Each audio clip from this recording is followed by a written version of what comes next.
Buenos días, el Señor les bendiga.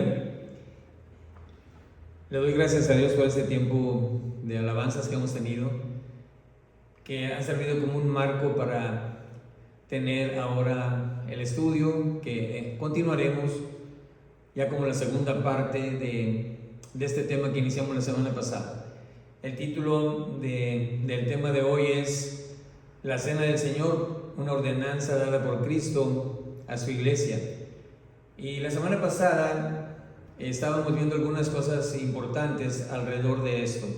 Dijimos que hay dos ordenanzas que el Señor Jesucristo ha establecido para su iglesia, y una de ellas es el bautismo y la otra es la cena, o la Santa Cena, o la Cena del Señor.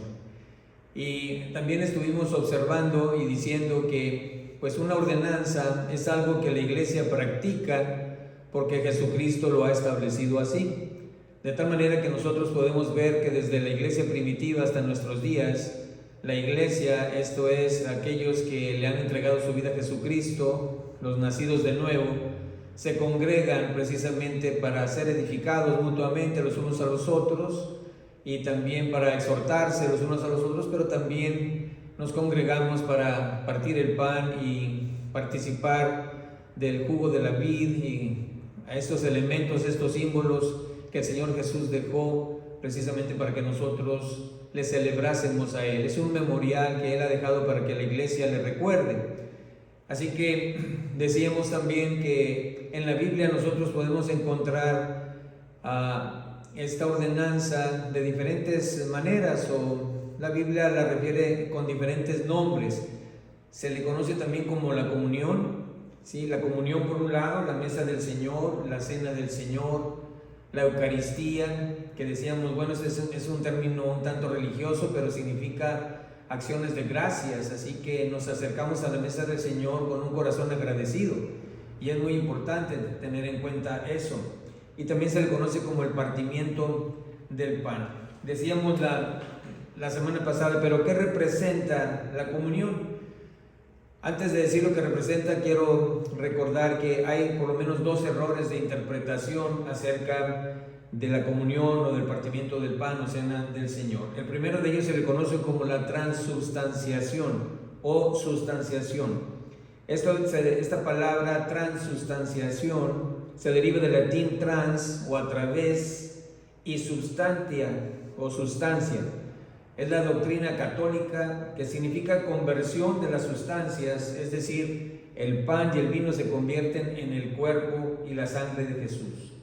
Al segundo error de interpretación se le conoce como consustanciación, dijimos, y es un término que comúnmente se aplica al concepto luterano de la cena del Señor, es de la cena conmemorativa. Aunque algunos teólogos luteranos modernos rechazan el uso de ese término debido a su ambigüedad. Sin embargo, generalmente se asocia esta expresión a Lutero. La idea es que en la comunión el cuerpo y la sangre de Jesucristo y el pan y el jugo de uva coexisten en unión. Pero al revisar lo que dice la Escritura, pues estas dos doctrinas no tienen fundamento bíblico o fundamento escritural. Para ello vamos a ver qué es lo que dice el Señor en su palabra. ¿Qué es lo que quiso decir el Señor Jesús cuando Él partió el pan y le da a sus discípulos que participen de aquellos elementos o aquel alimento que estaba ahí en la mesa, en el aposento alto, ¿verdad? Cuando el Señor Jesús estaba celebrando la Pascua, previamente a ir Él a la cruz, Él estaba como buen judío celebrando aquella fiesta conmemorativa, la Pascua, la cual les recordaba a ellos, y Dios les había mandado así a Moisés y a toda la congregación, que Dios mismo sacó con mano poderosa de la tierra de Egipto. Después de 430 años de esclavitud, en una sola noche Dios los saca a su pueblo. Y si usted quiere ver este hermoso tema de la Pascua, puede ir allá a Éxodo capítulo 12. Allí es donde se nos narra cómo es que Dios había traído todas las plagas sobre Faraón y su gente allí en Egipto para que dejaran ir a su pueblo, Y pues Faraón endureció su corazón y no quiso dejar al pueblo de Israel hasta que llegó la plaga de los primogénitos. Aquella noche Dios le dijo a Moisés que deberían de sacrificar un cordero, ¿verdad? Y que la sangre del cordero deberían de ponerla en el dintel de las puertas de sus casas, porque esa noche pasaría el ángel, ¿verdad? Y el ángel, al no ver la sangre en una casa, habría una muerte de un primogénito, por lo menos en esa casa. Por lo que dice la Biblia ya en Éxodo es que llegó la noche, los judíos se prepararon, sacrificaron el cordero y pusieron de su sangre en el dintel de las puertas. Y cuando el ángel pasó, que eso significa la Pascua, significa el ángel pasa, pasó, y al ver la sangre en esa casa no hubo muerte de ningún primogénito, pero desde la casa de Faraón hasta su siervo murieron los primogénitos a causa de no haber puesto la sangre, o no haber llevado a cabo el sacrificio que Dios había mandado. Pues obviamente ellos no lo iban a hacer porque estaban tratando de retener al pueblo de Israel y no dejarlo ir.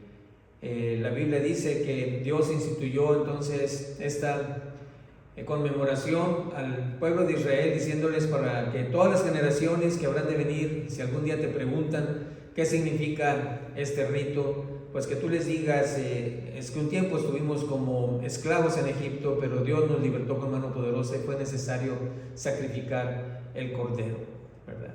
Así que la sangre de aquel cordero, ¿verdad? Así los judíos lo fueron celebrando año con año hasta que llegó el Cordero de Dios, nuestro Señor Jesucristo. Cuando Juan presenta a Cristo allá en el Jordán, dice: aquí el Cordero de Dios que quita el pecado del mundo. Entonces, por eso es que el Señor está ahí con sus discípulos en el aposento alto, celebrando la Pascua. Y una vez que hubo cenado, dice, y habiendo cenado, tomó pan y lo dio a sus discípulos y les dijo: esto es mi cuerpo que por vosotros es partido, ¿verdad? Haced esto en memoria de mí. Y luego también tomó la copa, igualmente dijo: esta es mi sangre, ¿verdad? Que por vosotros se derrama. Pero ¿qué quiso decir el Señor Jesús con eso? Pues está instituyendo un nuevo pacto. A partir ahora les dice a sus discípulos: ya no van a recordar la Pascua, sino van a recordar este día. Cuando tú veas este pan y participes de él, vas a recordar lo que yo hice por ti. Y eso es el memorial, eso es la razón del por qué el Señor Jesucristo está instituyendo esta ordenanza, para que nosotros ahora, quienes nos han alcanzado los fines de los siglos, estamos participando y acercándonos a la mesa del Señor con reverencia, y al observar aquel pan partido, recordamos la obra de Cristo en la cruz, que su cuerpo fue molido por nuestros pecados. Dice la Escritura: mas el herido fue por nuestras rebeliones, molido por nuestros pecados, y el castigo de nuestra paz fue sobre él, y por su llaga fuimos nosotros curados. ¿Sí? Dice el profeta Isaías allá en el capítulo 53. Entonces, por un lado está el pan, tomó el Señor Jesús y se lo da a sus discípulos, pero también dice, bueno, al pasar la copa a ellos les dice: esta es mi sangre, ¿verdad? Que por vosotros se derrama. Pero ¿qué está tratando de decir? Pues lo mismo, estos son símbolos. Y no porque son símbolos nos vamos a acercar a la mesa del Señor de una manera irreverente, antes al contrario, lo hacemos con mucha reverencia, pero entendiendo que el Señor Jesús estaba diciendo: esto simboliza mi cuerpo, que por vosotros es partido, y esto simboliza mi sangre, que por vosotros se derrama. Así que, pues es importante recordar eso. Y decíamos la semana pasada, concluyendo los puntos que habíamos visto, que pues el servicio de la comunión, como se le conoce, o la cena del Señor, es un tiempo para recordar la cruz.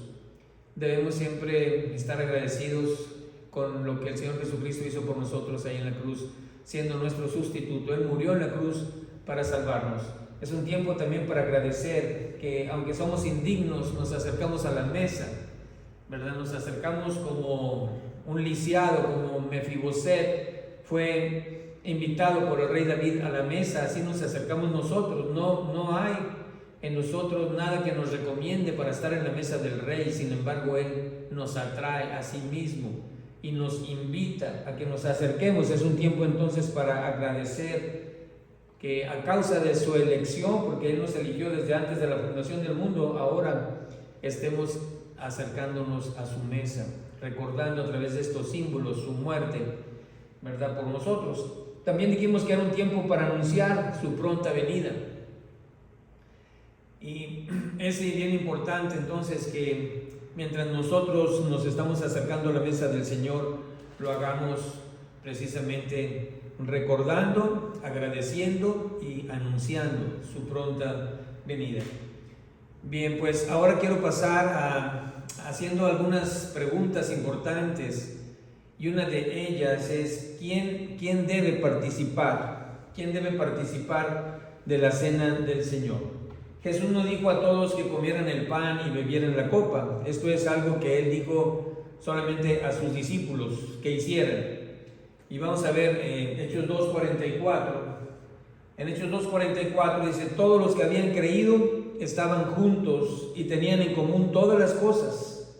Entonces, algo aquí digno de resaltar es los que habían creído y que estaban juntos. Entonces, ¿quiénes deben de participar de la cena del Señor? Los que habían creído y que por haber creído estaban juntos como iglesia. Y en Hechos 2:42 dice: y perseveraban en la doctrina de los apóstoles, en la comunión unos con otros, en el partimiento del pan y en las oraciones. Entonces, ¿quiénes eran los que participaban del pan? Pues los que habían creído, los que estaban juntos y que estaban perseverando en la doctrina de los apóstoles y en la comunión. Y entonces ellos son los que participaban en el partimiento del pan, como también se le conoce a la cena del Señor. Antes de tomar la cena del Señor, y lo hago con todo cariño y respeto, pero debemos considerar algunas cosas, porque Pablo a los corintios les llama la atención porque ellos estaban haciendo de la cena del Señor algo indebido. No se estaban acercando de la manera correcta a celebrar la cena del Señor, y de ahí que la importancia en que debemos asegurarnos de ciertas cosas si vamos a participar de la cena del Señor. Primeramente, asegúrate de que eres salvo, asegúrate de que eres creyente en Jesucristo y que estás confiando en Él y en lo que Él hizo en la cruz para tu salvación y para tu vida eterna. Entonces, esto es muy importante. Esto es para los que habían creído. Entonces, no solamente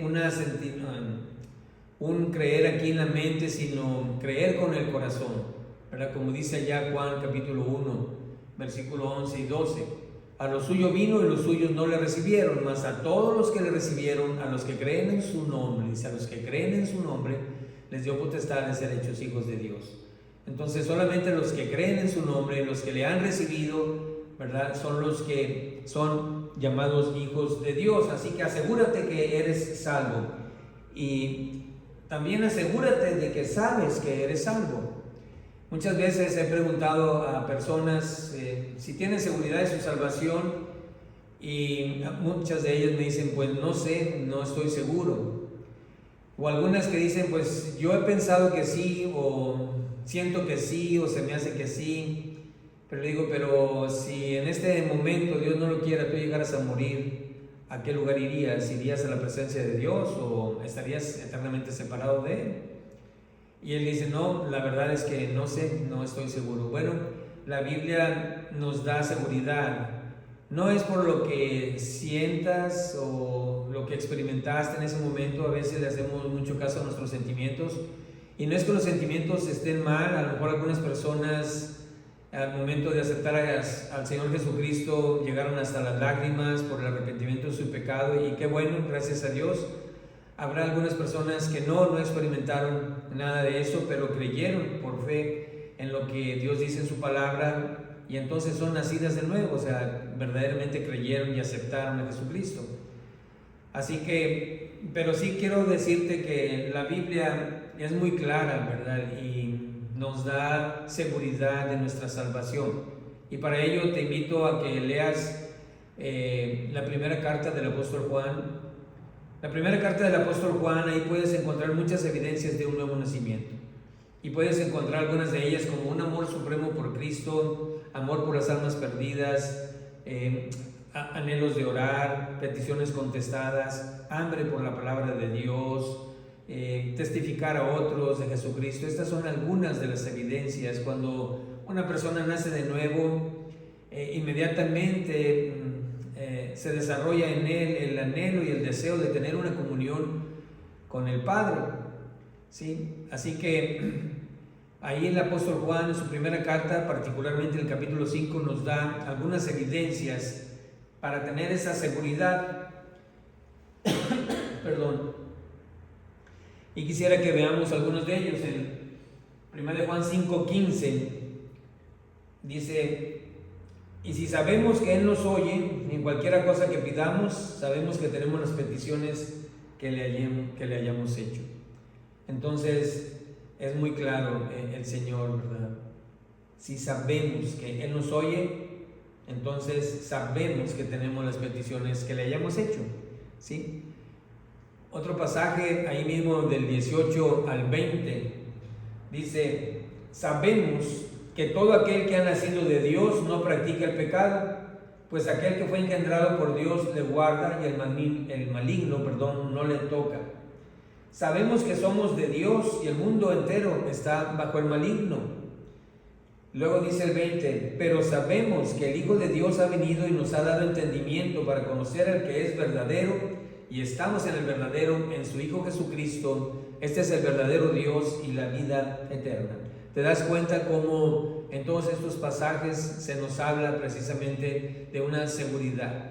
Y porque así debe de ser. Cuando tú le entregas tu vida a Jesucristo, tú sabes que en el día que Él así lo quiera, si Él así demanda nuestra vida o haremos de partir a su presencia, es porque Él así lo ha querido, y estamos seguros, no por nosotros no hemos hecho nada, no lo merecemos realmente, pero por la obra de Jesucristo en la cruz, lo que Él hizo en la cruz por ti y por mí, eso es lo que nos da la seguridad, ¿verdad? Que el Padre ha quedado satisfecho, su justicia ha quedado satisfecha. Jesús murió en la cruz, fue nuestro sustituto. Él murió en la cruz por ti y por mí, de tal manera que si tú fueras el único habitante en este mundo, Jesucristo habría venido por ti a salvarte.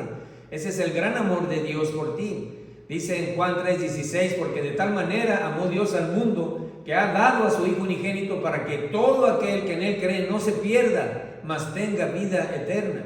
Y ahí pon tu nombre, porque de tal manera amó Dios a Juan, a Pedro, a Carmela, a María, para que si María, Pedro, Juan o Carmela se arrepienten de sus pecados, tengan vida eterna, ¿sí? Para que no vengan a condenación y crean en Jesucristo. Eso es la seguridad que nos da su palabra, no que yo no tengo nada que pueda hacer que me dé la seguridad. Las obras no son suficientes ni para salvarme, menos para darme una seguridad de que verdaderamente estaré en su presencia. Así que asegúrate de que sabes que eres salvo. Y número 3, otra cosa que debes de asegurarte si quieres participar de la cena del Señor, y si quieres participar, qué bueno, pero asegúrate de esto también. Examínate a ti mismo. Y debemos estar preparados para comer y beber de una manera digna, ¿sí? Pablo les estaba llamando la atención a los corintios, porque se estaban acercando a la mesa del Señor de una manera indigna. Y dijimos, al referirse Pablo a esta manera indigna, se está refiriendo, utilizando un adverbio de modo. Quiere decir que de una manera o de un modo inadecuado se estaban acercando a la mesa del Señor a celebrarla, porque todos somos indignos. Nadie es digno de sentarse a la mesa del Rey, nadie, ni tú ni yo, todos somos indignos. El único que es digno es nuestro Señor Jesucristo. Él dio su vida por nosotros, Él es el Hijo de Dios, sin pecado, ¿verdad? Y que está a la diestra del Padre. Él es el único digno, pero tú y yo somos indignos. En esa indignidad nosotros no nos podemos acercar, pero por la sangre de Jesucristo, por su muerte en la cruz, es que Él nos acerca, Él nos atrae y nos invita a la mesa, haciendo que somos indignos, pecadores, ¿verdad? No podemos más que agradecerle al Señor, porque en esta condición de la cual somos, Él nos haya rescatado y nos haya dado ahora una nueva naturaleza, de tal manera que ahora el Padre nos ve justos y nos invita a que nos acerquemos a celebrar la cena del Señor, a recordar la muerte y la resurrección de su Hijo Jesucristo y su pronta venida. Entonces asegúrate de examinarte a ti mismo. A veces los padres tienen un reglamento en casa, les dicen: no puedes comer si no te lavas antes las manos. Le dicen a sus hijos, pues qué importante es eso. Nosotros también no podemos participar de la cena del Señor si no estamos limpios. Por eso es muy importante, y el apóstol Pablo dice ahí en 1 Corintios 11, 27 al 31, pruébese cada uno a sí mismo. Entonces es importante que antes de celebrar la cena del Señor, normalmente en las iglesias se anuncia y decimos: estas son las fechas en que vamos a celebrar las cenas del Señor. Y a lo mejor una semana antes anunciamos y decimos: la semana próxima vamos a celebrar la cena del Señor. Prepárese, hermano, hermana, prepárese. ¿Qué significa esto? Pues examínese, pruébese a sí mismo, venga preparado a la iglesia, venga examinado, Señor, por la Escritura, para celebrar y para acercarnos a la mesa del Señor. Y quiero leer ahí del 27, 1 Corintios 11, del 27 al 28 o hasta el 31, dice: de manera que cualquiera que comiere este pan o bebiere esta copa del Señor indignamente, dice, ¿sí?, será culpado. Vuelvo a leer: será culpado del cuerpo y de la sangre del Señor. Qué tremendo, ¿verdad? La palabra es fuerte. Y Pablo está enderezando las cosas, no solamente para los corintios, sino para todos nosotros. No podemos tomar a la ligera la cena del Señor. Es algo muy hermoso. Es algo con lo cual nos acercamos con reverencia, con humildad, con convicción, y a la vez también con temor, porque Pablo está diciendo muy claramente: de manera que cualquiera que comiere este pan o bebiere esta copa del Señor indignamente será culpado del cuerpo y de la sangre del Señor. Si tú no quieres ser culpado del cuerpo y de la sangre del Señor, tienes que acercarte con plena conciencia de lo que significa. Por eso es que un incrédulo, una persona que no le ha entregado su vida a Jesucristo, no puede participar, porque al hacerlo puede acarrear juicio contra sí mismo, precisamente por no discernir, no tiene un discernimiento de lo que significa aquel pedazo de pan o que lo que significa aquella copa. Por eso lo repetimos y decimos cuando hay personas que nos visitan: si usted no le ha entregado su vida a Jesucristo, no participe, ¿verdad? No participe de la cena del Señor, porque lo haría sin un discernimiento claro de lo que esto significa. Versículo 28, por tanto, pruébese, y ahí está la palabra, pruébese cada uno a sí mismo, y coma así del pan y bebe de la copa. Entonces, como el rey David dice en los Salmos: examíname, oh Dios, y mira mi corazón, pruébame y conoce mis pensamientos, y ve si hay en mí caminos de perversidad, y líbrame de los que me son ocultos. Muchas de las veces nuestro corazón nos oculta, nuestro corazón es engañoso y perverso, y nos oculta, ¿verdad?, los pecados, y trata de disimularlos, nuestra propia carne. Tenemos que pedirle al Señor: examíname, Señor, examíname y pruébame. Y conoce si hay en mí caminos de perversidad, y líbrame de los que me son ocultos. Así es como debemos acercarnos a la mesa del Señor. Dice el 29, porque el que come y bebe indignamente, sin discernir el cuerpo del Señor, juicio come y bebe para sí. Por eso, qué importante es que la celebración de la cena del Señor es solamente para aquellos que le han entregado su vida a Jesucristo, que son creyentes, que se acercan con temor y reverencia al Señor para contemplar aquellos símbolos y para recordar la cruz y para anunciar su pronta venida, para darle gracias por la salvación que han recibido. Entonces, qué importante es esto. Cuando el Señor Jesucristo estaban en el aposento alto, celebrando la cena del Señor, y particularmente el Evangelio de Juan nos narra esto, sí. Dice Juan que el Señor Jesús en un momento en la cena, ¿verdad?, se levantó y tomó la toalla, se ciñó la toalla, dice. Perdón.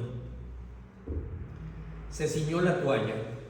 Quiere decir que, aunque todas las cosas estaban dispuestas en aquel aposento alto, porque el Señor Jesús había mandado a 2 de sus apóstoles y les dio ciertas instrucciones, y cuando encontraran a cierta persona que le preguntaran en dónde está el aposento donde voy a celebrar la Pascua con mis discípulos, y Él les mostrará un aposento donde está todo ya dispuesto. Y así fue, pero solamente faltaba una cosa: faltaba el siervo. El Señor Jesús esa noche se ciñe la toalla, es decir, se ciñe la toalla de siervo, porque los amos, ¿verdad?, los varones, los que tienen autoridad, traen su capa puesta, ¿verdad? Pero esa noche el Señor Jesús deja todo eso y se ciñe la toalla. Él es el Señor. Él podría estar con su capa puesta, con su manto puesto, ¿verdad? Porque es el Señor. Mas sin embargo dice que se ciñó la toalla y empezó a lavar los pies de sus discípulos. Faltaba el siervo, porque en donde quiera que haya una casa, una cena, ahí están las tinajas de agua para que los que llegan a aquella casa o aquella cena se laven los pies, ya que se puedan retirar el polvo del camino.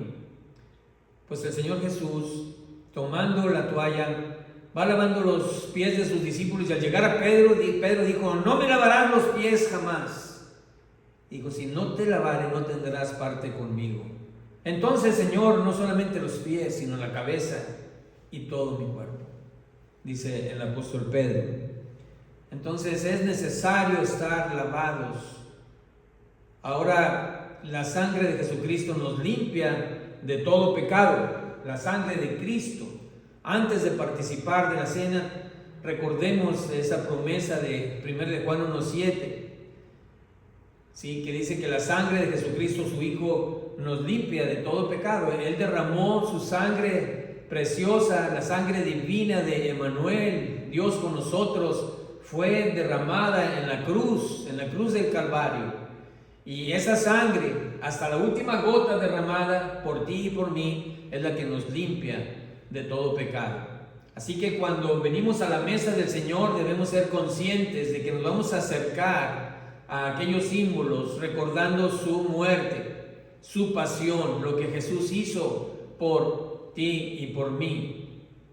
Así que vayamos entonces en confesión y digámosle: Señor, vengo a confesar delante de ti mis pecados, mis delitos, mis faltas. Trae a mi memoria aquello que mi corazón pueda estarme ocultando, porque quiero presentarme limpio delante de ti. ¿Sí?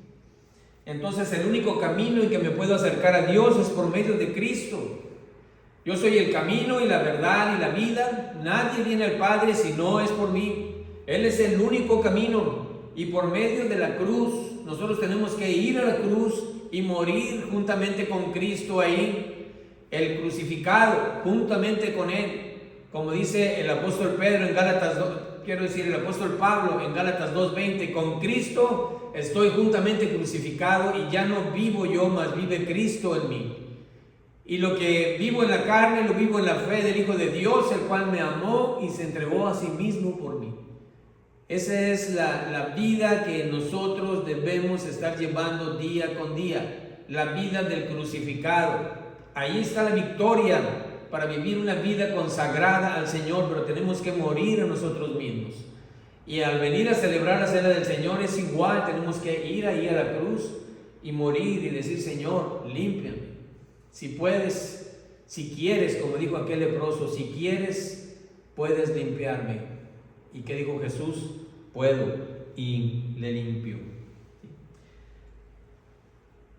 Otra cosa de la cual debes de asegurarte es estar preparado para tomar la cena del Señor de manera correcta. El tiempo de comunión es un tiempo muy, muy solemne. Es un tiempo para pensar en el Salvador y lo que Él ha hecho por nosotros. Por eso es que celebramos la cena del Señor, para recordar su obra expiatoria en la cruz, su muerte, ¿sí? Su dolor, porque Él estuvo dispuesto a cargar con todos nuestros pecados. Lo que los soldados romanos hicieron con su cuerpo, cómo lo golpearon, cómo le mesaban la barba, cómo le daban con la caña en la cabeza y todos los latigazos que Él sufrió, eso no es nada comparado con haber cargado en la cruz con tus pecados y con mis pecados. Ese fue el gran dolor, el gran sufrimiento del Señor Jesucristo, porque el Padre le vuelve la espalda en ese momento donde Jesús está cargando con tus pecados y Él dice: Dios mío, ¿por qué me has desamparado? Ahí el Padre no podía tener comunión con su Hijo por los pecados tuyos y mis pecados. Por eso es que tenemos que acercarnos con humildad, con arrepentimiento, con convicción y compungidos de corazón para darle gracias por su salvación que llevó a cabo por ti y por mí. Es un tiempo para recordar ese hecho, es un tiempo de meditación y de gratitud. No es un tiempo de distracción, no es un tiempo para tener un bocadillo, no es un tiempo para que estés pensando en que después de la cena del Señor vamos a tener ahora la cena o la comida nuestra. No es eso, es prepárate, ven solemnemente, arrepiéntete, humíllate delante del Salvador y dale gracias por haber dado su vida por ti. ¿Sí? Yo quiero decirte a ti, joven, ¿verdad? Pregúntate, ¿debo participar de la cena del Señor? ¿Por qué no hablas con tus padres o con tu profesor de escuela dominical? Será el tiempo para que yo celebre la cena del Señor. ¿Estás seguro de tu salvación? ¿Estás seguro de que le has entregado tu vida a Jesucristo? Pues adelante, celébrala con gozo, pero también con arrepentimiento y con convicción de pecado. Ahora quiero hacer otra pregunta, ¿sí? Ya contestamos quiénes se deben de acercar a la mesa del Señor.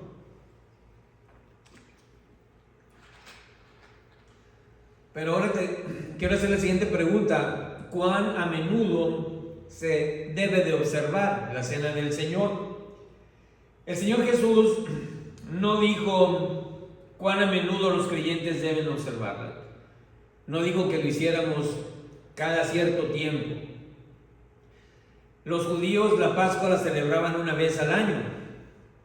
Pero el Señor Jesús a la iglesia, y esto dado por Pablo allá en 1 de Corintios, da la idea de que debe ser con cierta regularidad, que Él quiere que la celebremos con cierta regularidad. Algunas iglesias celebran la cena del Señor todas las semanas, otras lo hacen cada mes, otras lo hacen cada 2 meses, o bien cada 3, o no sé, puede haber diferentes tiempos en los cuales las iglesias observan esta ordenanza, ¿sí? Pero hay 2 peligros que existen precisamente en cuándo o cuánto tiempo debe pasar entre una celebración y otra, ¿sí? Dice allá en 1 de Corintios 11, 25 al 26: asimismo tomó también la copa después de haber cenado, diciendo: esta copa es el nuevo pacto en mi sangre. ¿Sí? ¿Sí? Esta copa es el nuevo pacto en mi sangre. Haced esto todas las veces que la bebiereis en memoria de mí. Así pues, todas las veces que comiereis este pan y bebiereis esta copa, la muerte del Señor anunciáis hasta que Él venga. Entonces, hay implícito un tiempo sugerido, no lo dice específicamente, pero sí que debe ser con regularidad, con cierta continuidad. ¿Cuál es el peligro número 1 que puede existir en esto? Pues cuando la cena del Señor se observa demasiado a menudo, es posible que el servicio pierda algo de significado. Y no lo digo con afán de criticar ninguna iglesia que así lo haga. Solamente estoy hablando de peligros y voy a hablar de los dos extremos. El hacerlo con demasiada regularidad podría perder el significado y caer en una rutina, nada más el celebrar la cena del Señor, ¿sí? Y el segundo peligro es que si no se observa con suficiente frecuencia, ¿sí? De esta manera perderíamos su bendición. Tampoco estaríamos obedeciendo a nuestro Señor, que nos dijo que recordáramos su muerte y que anunciáramos su pronta venida y que lo hiciéramos con frecuencia. Entonces, observando los dos extremos y los dos peligros que puede haber, nosotros debiéramos de preguntarnos si esta es una decisión que cada iglesia debe tomar, con qué frecuencia lo vamos a celebrar, ¿sí? Ahora bien, quisiera, ya que contestamos esta pregunta de con cuánta regularidad se debe de celebrar la cena del Señor, pasar a lo que al momento de celebrar de la cena el Señor Jesús y el apóstol Pablo nos invitan a que miremos en cuatro direcciones, y la primera de ellas, ¿verdad?, es que una mirada hacia atrás, volver la mirada hacia la cruz para mirar y recordar lo que el Señor Jesús hizo por mí al ofrecer su cuerpo y derramar su sangre. Primera de Pedro 1:18 al 24 dice: sabiendo que fuisteis rescatados de vuestra vana manera de vivir, la cual recibisteis de vuestros padres, no con cosas corruptibles como oro o plata, sino con la sangre preciosa de Jesucristo, la sangre preciosa de Cristo, como de un cordero sin mancha y sin contaminación. Así que qué hermosa palabra nos da el apóstol Pedro. Normalmente a los esclavos se les rescataba o se pagaba un rescate por ellos con oro o con plata, pero el Señor no nos rescató con eso, sino con su sangre derramada en la cruz, sabiendo que fuisteis rescatados, fuisteis redimidos de tu vana manera de vivir, de cómo andabas en el mundo. Fuiste comprado por precio, por la sangre preciosa de su Hijo Jesucristo, no con plata, no con oro, pero con la sangre de Cristo Jesús.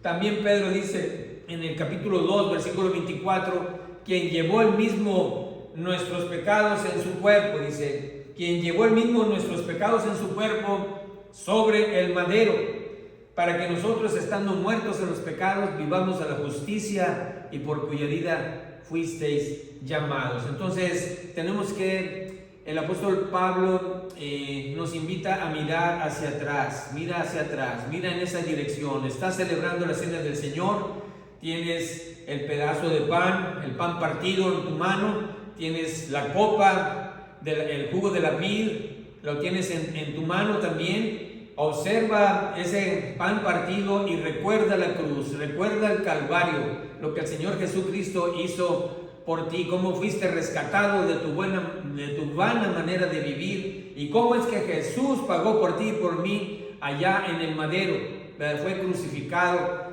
y muerto, ¿verdad?, por nuestros pecados. También 2 Corintios 5:21 dice: al que no conoció pecado, por nosotros lo hizo pecado, para que nosotros fuésemos hechos justicia de Dios en él. Y esto nos debe llevar, pues, hermanos, a considerar el gran amor de Dios por nosotros. Al que no hizo pecado, por nosotros fue hecho pecado. Dice el autor de Hebreos: considerad aquel que sufrió tal contradicción de pecadores contra sí mismo, para que vuestro ánimo no se canse hasta desmayar. O sea, considera la cruz, considera a Jesús. Él murió en la cruz por ti y por mí.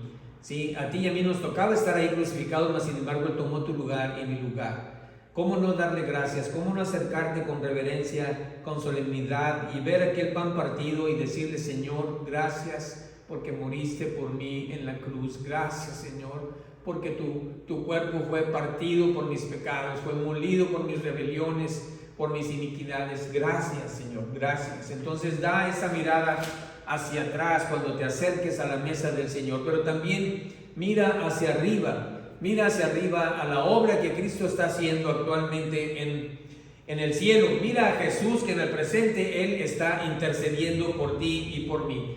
Él es nuestro intercesor, continuamente está ahí a la diestra del Padre para interceder por ti y por mí, como dice Hebreos 7:25. Por lo cual, puede también salvar perpetuamente a los que por Él se acercan a Dios, viviendo siempre para interceder por ellos. Tenemos un gran sumo sacerdote a la diestra de Dios, nuestro Señor Jesucristo, quien subió los cielos, quien traspasó los cielos y se presentó no con sangre de machos cabríos, sino con su propia sangre, habiéndonos redimido y habiéndose ofrecido en sustitución nuestra. Fue aceptado por el Padre, de tal manera que la ira de Dios fue quitada por su sacrificio perfecto en la cruz. Y ahora está allá en el cielo, está intercediendo por ti. Pero mira lo que dice Hebreos, por lo cual puede, Él es todopoderoso, claro que puede salvarnos perpetuamente. O sea, la salvación no se pierde. Una vez que le has entregado tu vida a Jesucristo, te has arrepentido de tus pecados, jamás se pierde la salvación, porque estamos en la mano del Padre, estamos en las manos de Jesús. Nosotros somos esa oveja y ellos nos tienen entre sus manos. Así que le damos gracias a Dios porque puede salvarnos perpetuamente. Y dice, ¿a quiénes? A los que por Él, o sea, por Jesucristo se acercan a Dios. Él es el único camino. No hay nadie más, no hay puerta trasera, no hay puerta lateral, hay una sola puerta. Y es Jesús. Jesús dijo, yo soy la puerta, el que por mí entrare, entrará y saldrá y hallará pastos. Él es el buen pastor y el buen pastor su vida da por las ovejas. Así que bendito sea el Señor. Él es nuestro intercesor, pero también es nuestro abogado. Él no ha perdido un solo caso.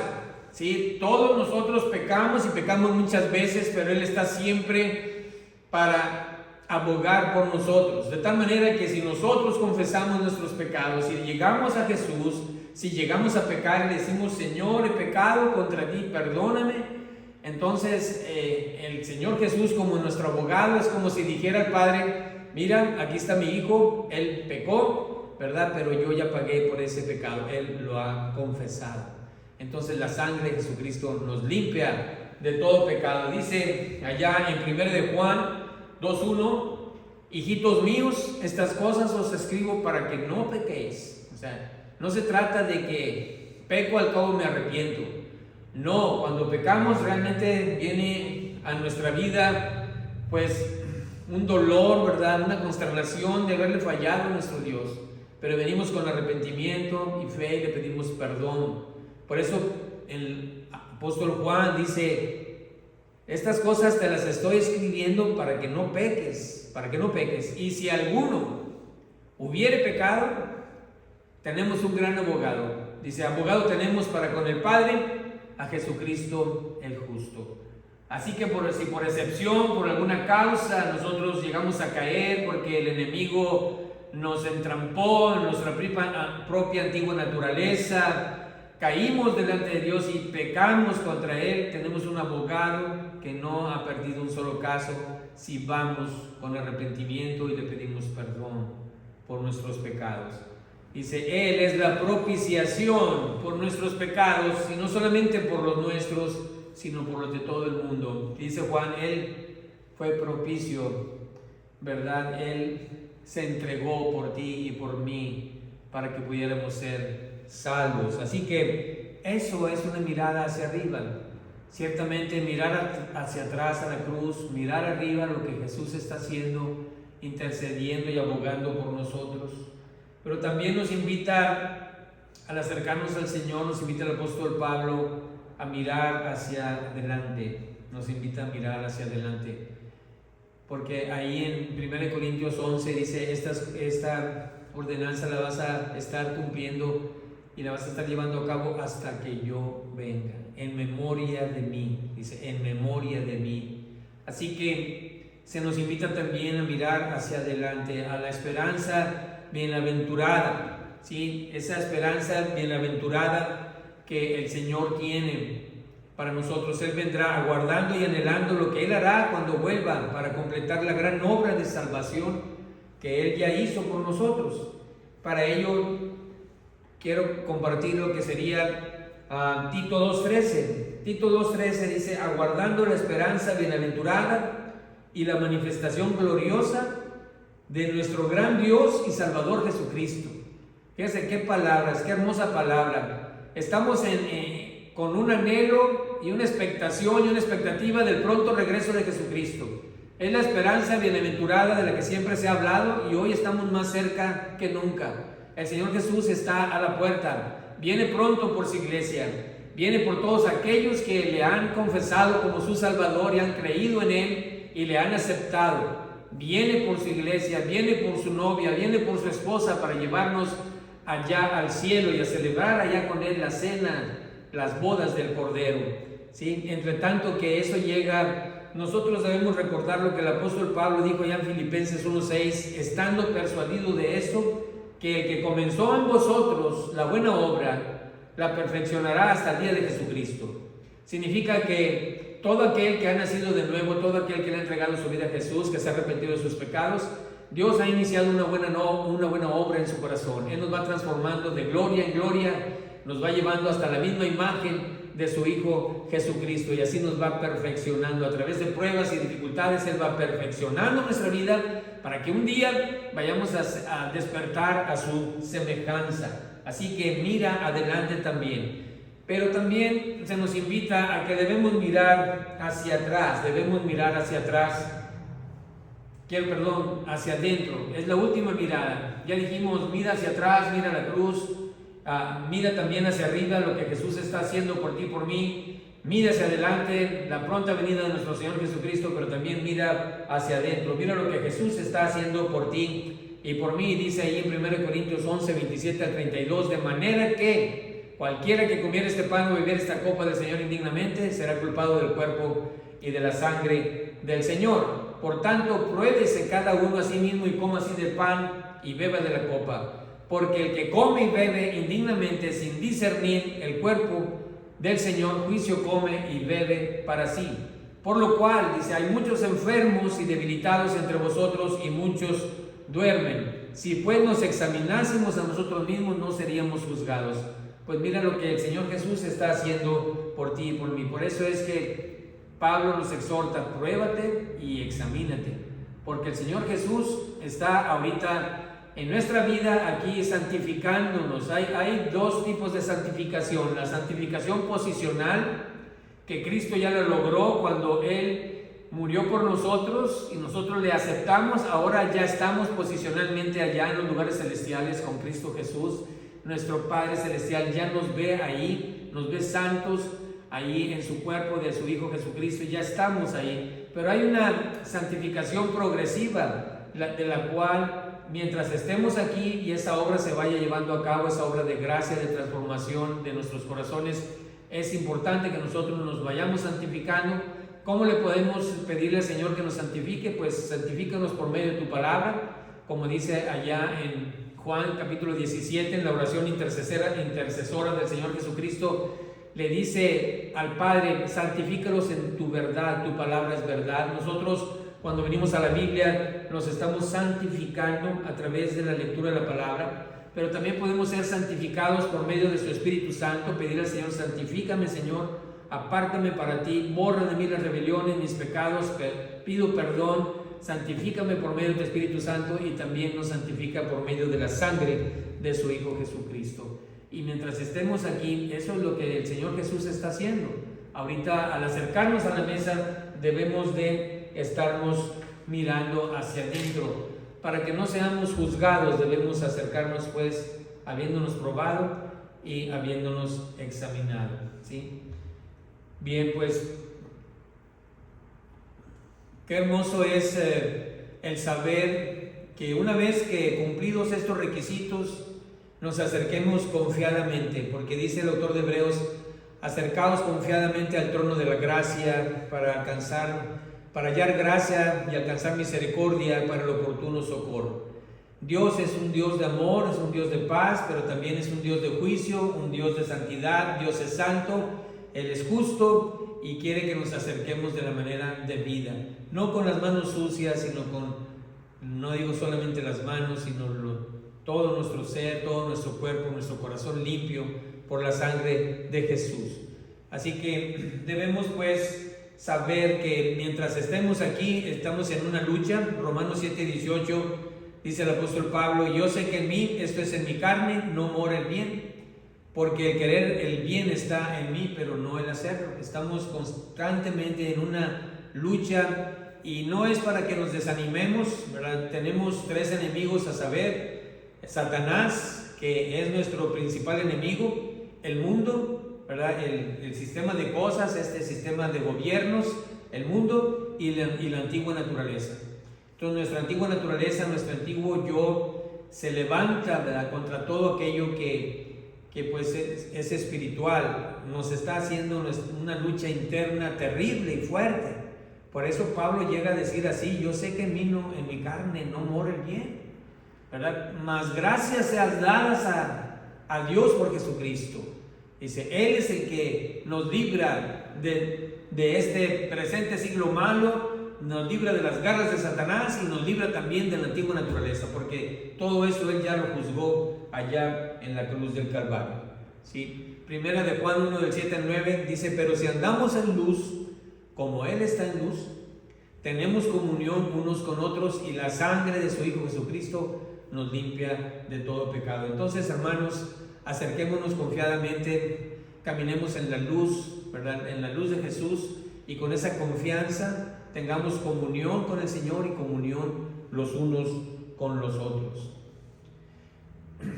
Y dice el versículo 8: si decimos que no tenemos pecado, nos engañamos a nosotros mismos, y la verdad no está en nosotros. Pero también dice: si confesamos nuestros pecados, Él es fiel y justo para perdonar nuestros pecados y limpiarnos de toda maldad. Entonces, hermanos, acerquémonos con la confianza. Dios es omnisciente, Él todo lo sabe, todo lo conoce. Dice la Escritura en los Salmos que aún las tinieblas no nos pueden encubrir de Él. No hay nada que quede encubierto, todo lo ve. Aún lo profundo de tu corazón y de mi corazón, de tal manera que si hemos pecado contra Él, Él lo sabe. Lo único que resta es que nosotros lo reconozcamos, que estemos arrepentidos de nuestro pecado y se lo confesemos, puesto que Él ya lo sabe. Entonces, en esa confianza, el apóstol Juan, en el versículo 9, capítulo 1, dice: si confesamos, ¿verdad?, nuestros pecados, Él es fiel y justo para perdonar nuestros pecados y limpiarnos de toda maldad. Eso significa que debo juzgarme concienzudamente, debo confesar todo pecado conocido y darme cuenta de que soy culpable ante un Dios santo.